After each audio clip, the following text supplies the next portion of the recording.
Irmãos queridos, nós vamos abrir a palavra de Deus no Evangelho de Cristo, conforme o relato de Lucas, Lucas capítulo 7, versos 11 a 17. Lucas 7, 11 a 17.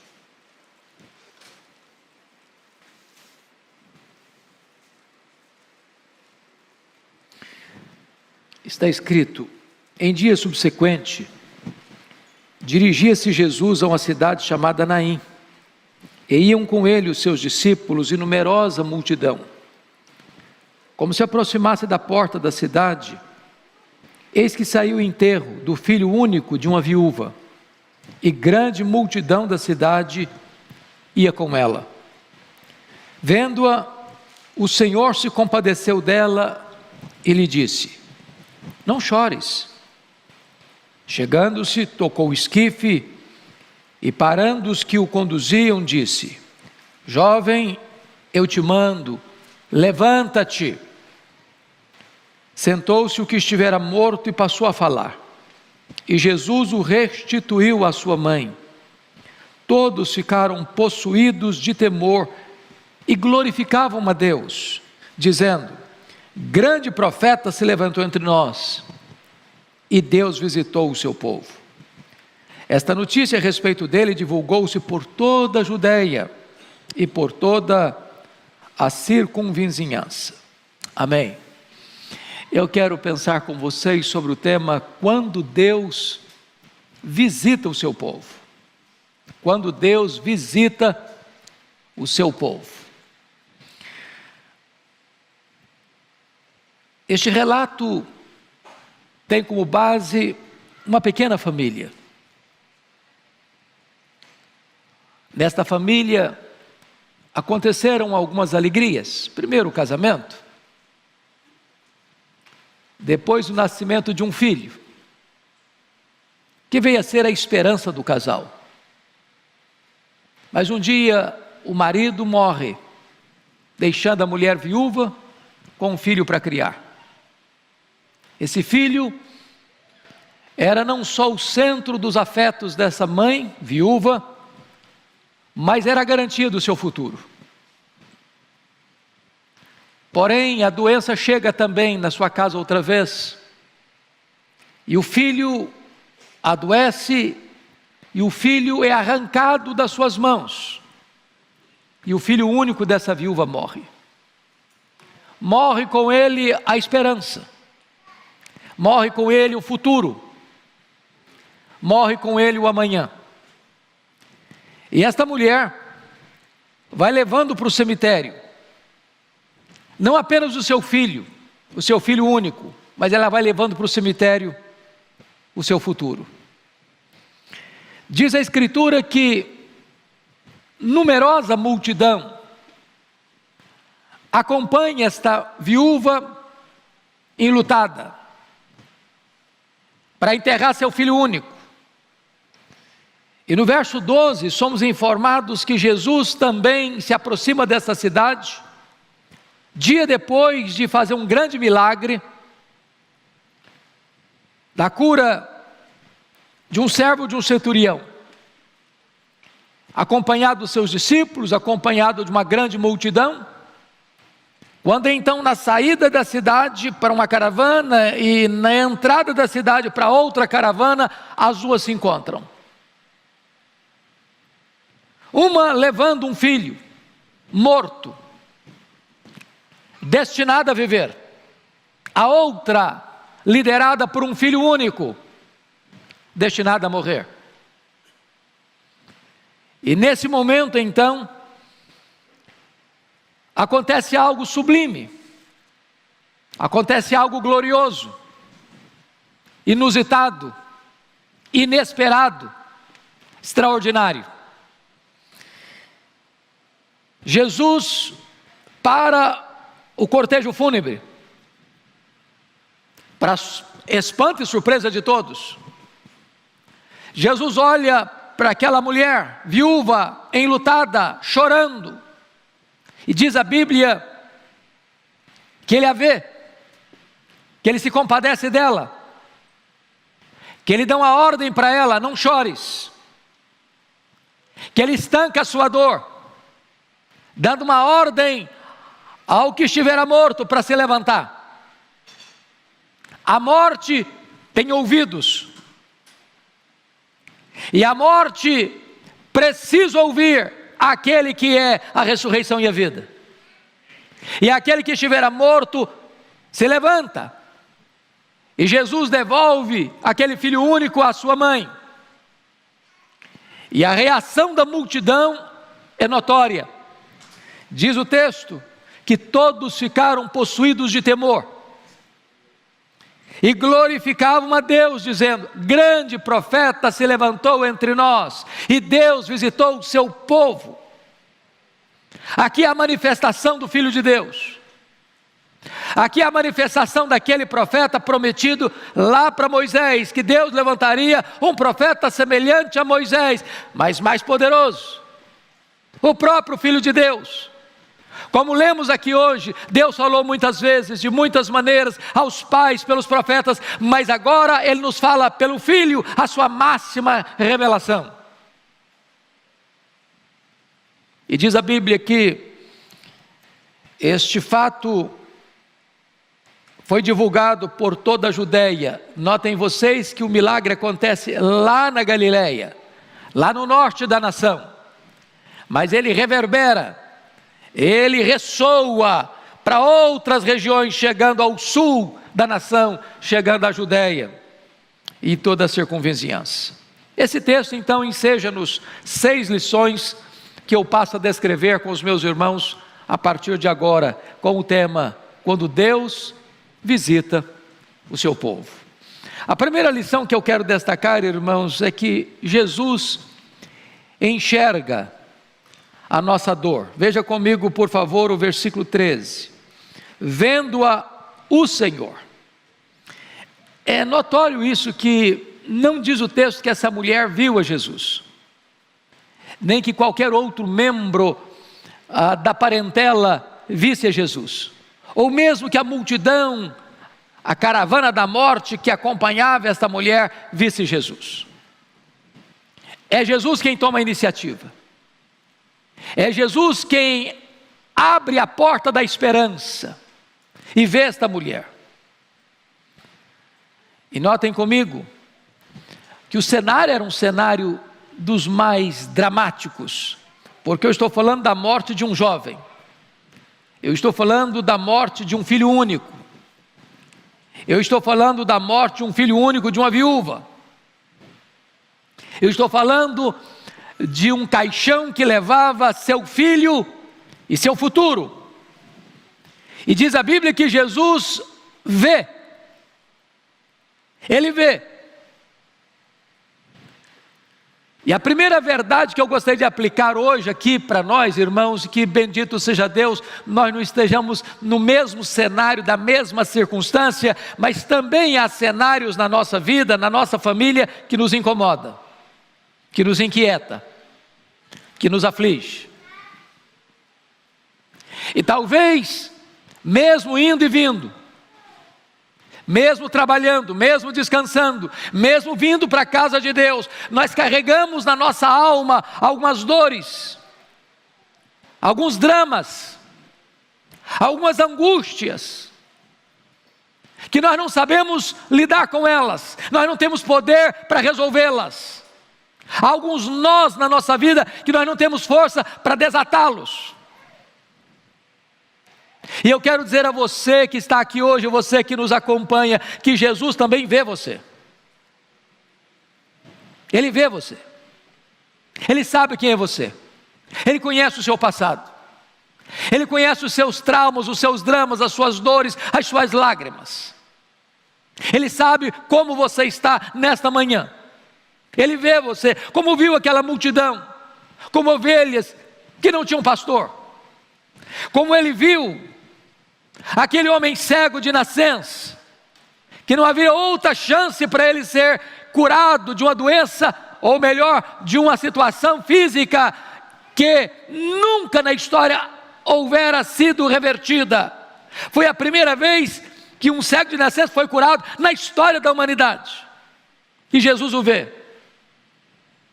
Eu quero dizer para você nesta manhã, que não importa a gravidade do seu problema, não importa por quanto tempo você sofre, não importa quão desesperado você esteja, Jesus está aqui e Ele vê você, Ele sabe exatamente como você está.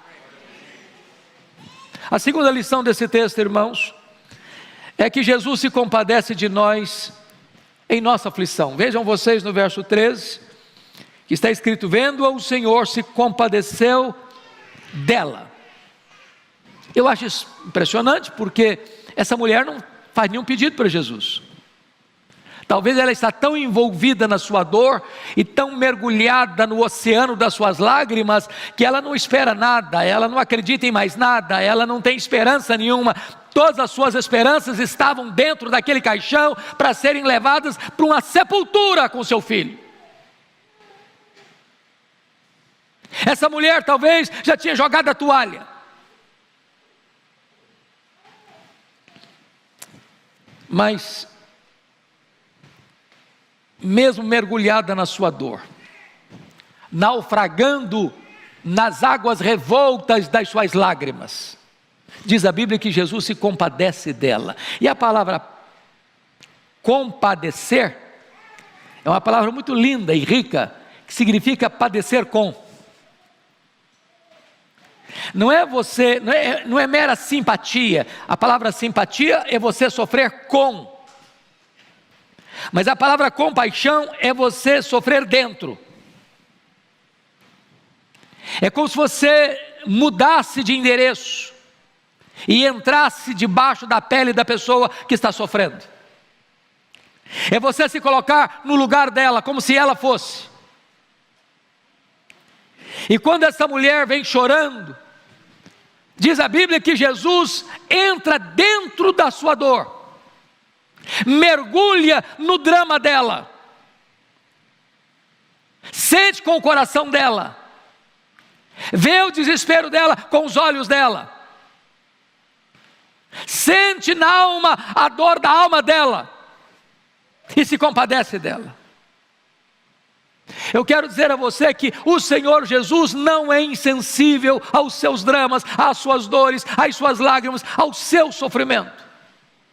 Alguns de nós aqui sofrem talvez há anos uma dor doída e silenciosa, uma dor que não grita para fora, mas grita para dentro, que se arrasta ao longo dos anos, e que a pessoa já perdeu a esperança de ver uma solução, já caminha para o ocaso da vida, para jogar para dentro da terra todas as suas expectativas de um futuro feliz. E eu quero dizer para você que Jesus se compadece de você, Ele se importa com a sua dor. Como outras vezes nós encontramos que Jesus recebe um homem que fura o bloqueio da quarentena, onde estava imposto rigorosamente, tomado de lepra, que não podia se aproximar de ninguém, que não podia encostar a ninguém, e ele se prostra diante de Jesus, adora Jesus e diz: Senhor, se tu quiseres, tu podes purificar-me. E Jesus se compadece dele, toca-lhe e disse: eu quero. Fica limpo. Jesus não tem náuseas de você, Jesus não sente asco de você, Jesus ama você a esse ponto de mudar-se para debaixo da sua pele e dizer: eu me importo com a sua dor, eu estou junto de você e dentro de você, sentindo o seu drama. Como Jesus olha agora para essa viúva e se compadece dela, sabendo o que é a dor de uma mãe lutada, o que é a dor de uma mãe de filho único, que agora vê escorregar das suas mãos o seu amado, como uma mãe viúva desamparada, que não tem mais garantias de futuro. Ele se compadece, e Ele se compadece de você que está aqui hoje, e você que nos acompanha. Mas há uma terceira lição que eu gostaria de deixar com vocês nesse texto, é que Jesus também estanca as nossas lágrimas. Confira comigo o verso 13 ainda. E disse-lhe: não chores. Ô irmãos amados, talvez nenhuma palavra seja menos ou mais insensata, ou menos sensível num funeral do que essa palavra. Funeral não é lugar de discurso, mas lugar de silêncio solidário. Se você já passou por essa situação na sua família, você se lembra disso. As pessoas que vêm fazer discursos longos para você, agravam ainda mais a sua dor.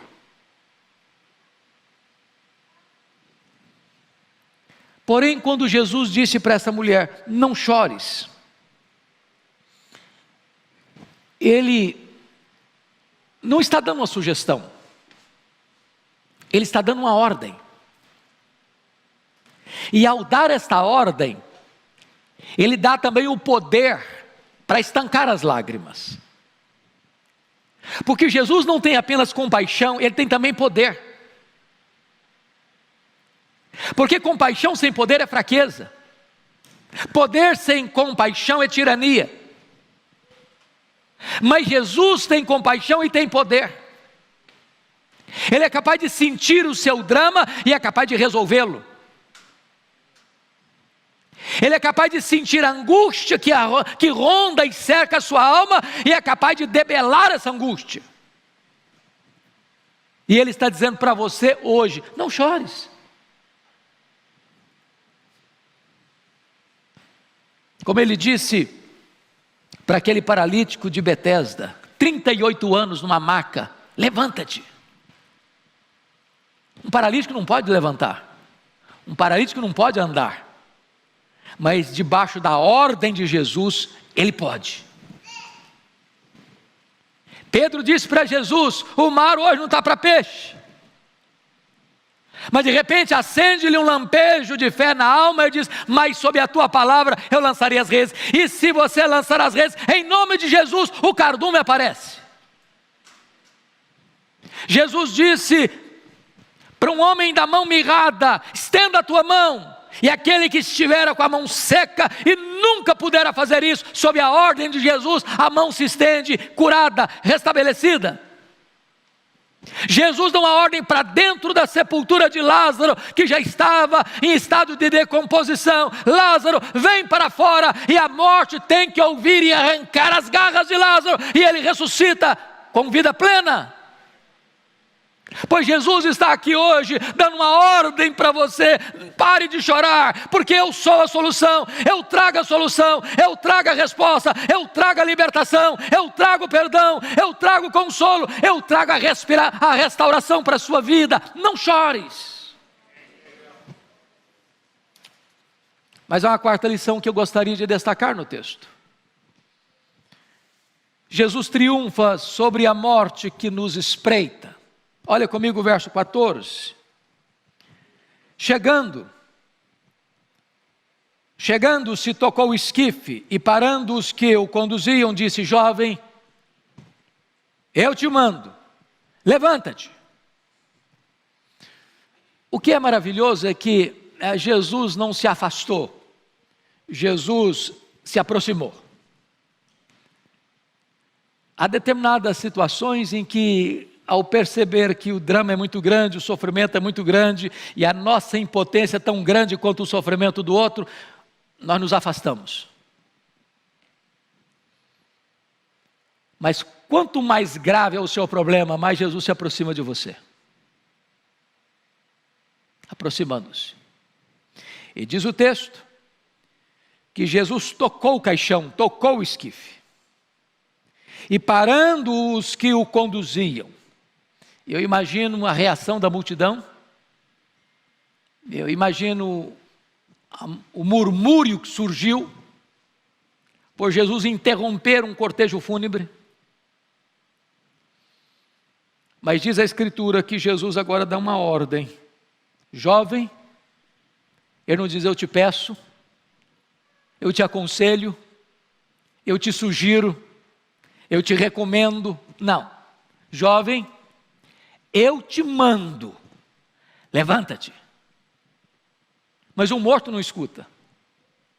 Um morto não age. Um morto não reage. Um morto não tem poder para acordar da morte. Irmãos amados, pensem comigo na aplicação espiritual desta ordem de Jesus. O que é que você hoje considera já morto na sua vida? Já desistiu? Já jogou a toalha? Não espera mais? Não tem mais expectativa? Secou na sua vida? Você já desistiu? Você e eu estamos hoje diante daquele que nós já lemos aqui em Hebreus 1. Ele é Deus. Ele é o Criador do universo.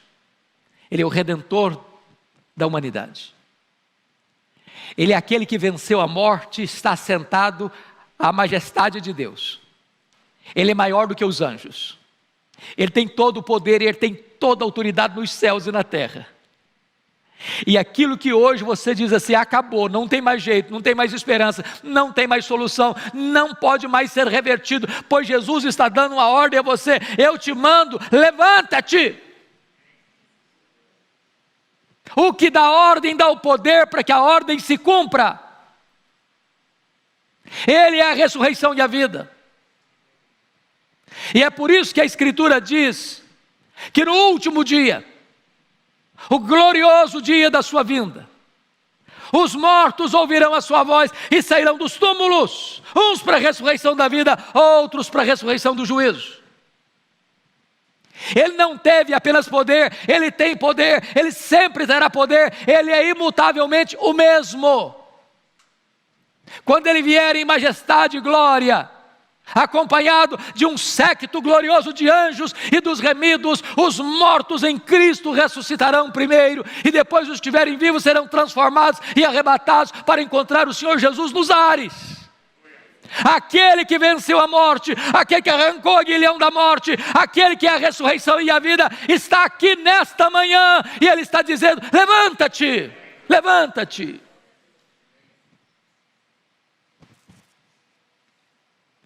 Mas há uma quinta lição que eu quero repartir com vocês. É que Jesus nos devolve a esperança. Olha o verso 15 comigo. Sentou-se o que estivera morto e passou a falar. E Jesus o restituiu à sua mãe. E eu fico imaginando o espanto da multidão.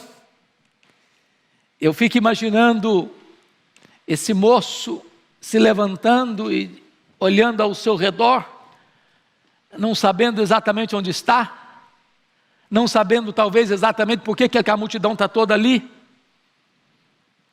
Eu fico imaginando esse moço levantando-se, abrindo os olhos, acordando para a vida, e vendo aquele cenário, e a sua mãe com o rosto banhado de lágrimas, e ao mesmo tempo de espanto e de surpresa, correndo para abraçá-lo.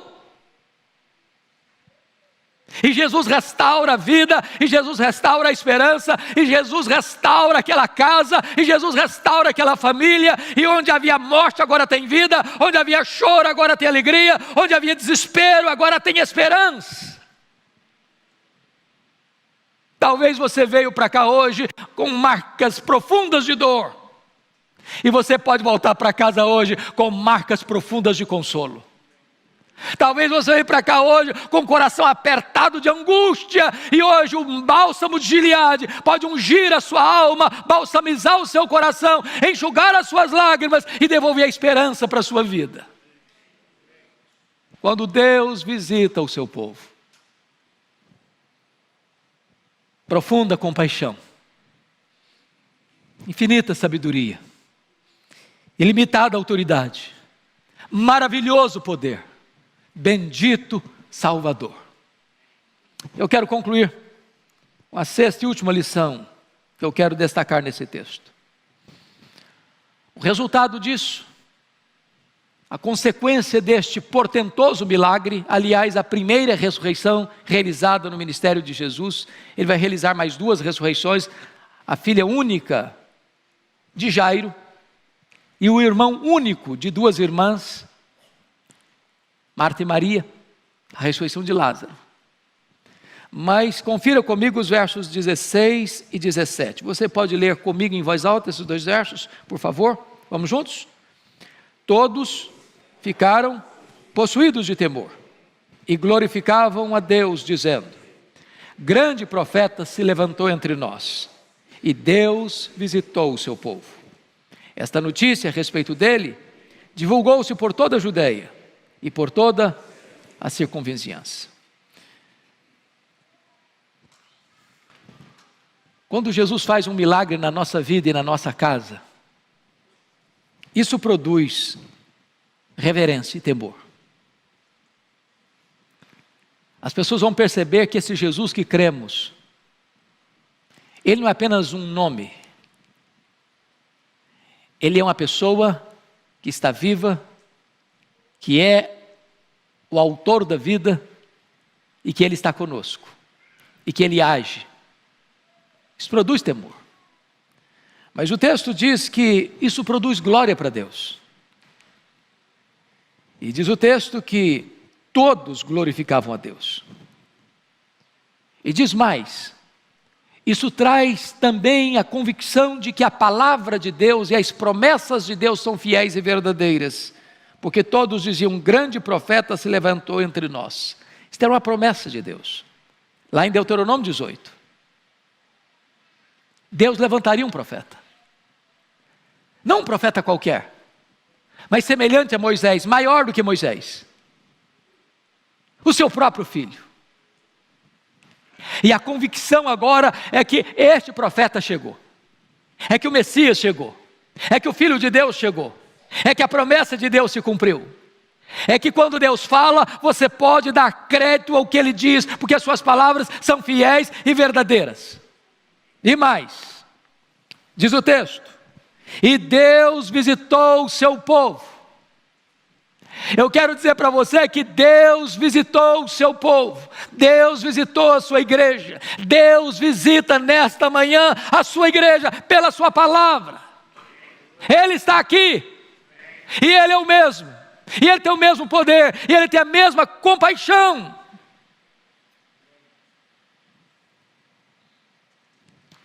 Quando o Senhor visita o seu povo, não só a sua vida, não só a sua casa, não só a sua parentela, não só a sua vizinhança, não só seus amigos de círculo mais íntimo são impactados por esta notícia, mas isso reverbera para longe, para outras fronteiras, porque o verso 17 diz: essa notícia a respeito dele divulgou-se por toda a Judeia e por toda a circunvizinhança. E eu chamo a sua atenção pela palavra todo, porque no verso 16 diz: todos ficaram possuídos de temor, todos glorificavam a Deus, e essa notícia divulgou-se por toda a Judeia, por toda a circunvizinhança.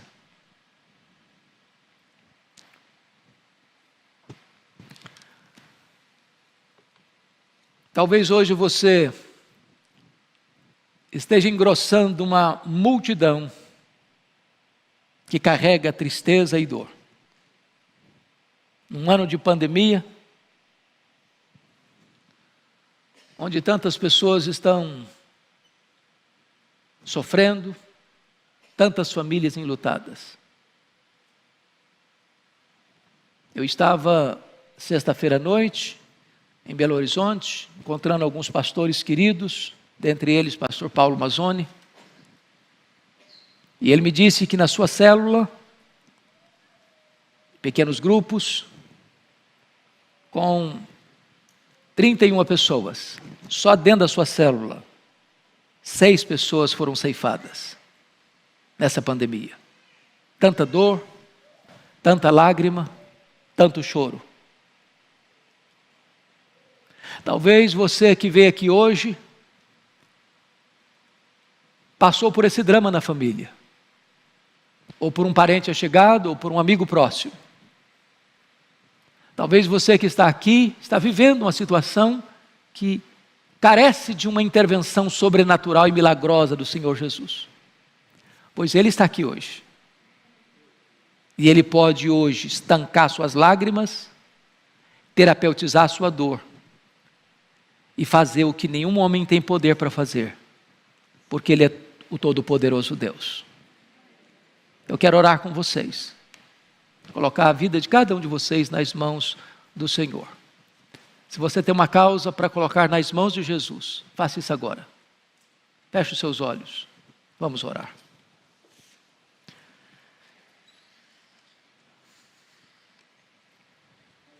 Ó Deus bendito, nós te adoramos, porque Tu és o Deus que vê, Tu és o Deus que ouve, Tu és o Deus que sente, Tu és o Deus que age, Tu és o Deus que estanca as lágrimas, que cura a enfermidade. Tu és a própria ressurreição e a vida. Para Ti não há causa perdida, problema insolúvel, casamento sem solução, família irrecuperável. Para Ti não há pecador que não possa ser liberto e salvo. Não há pecado que Tu não perdoes, exceto a blasfêmia contra o Espírito Santo, que é aquela dureza tão grande que se atribui a Tua própria obra ao inimigo.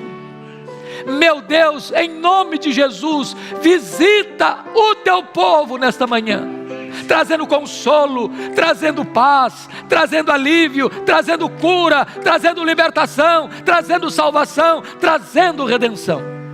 A Ti daremos a honra, a glória e o louvor, agora e pelos séculos eternos. Amém.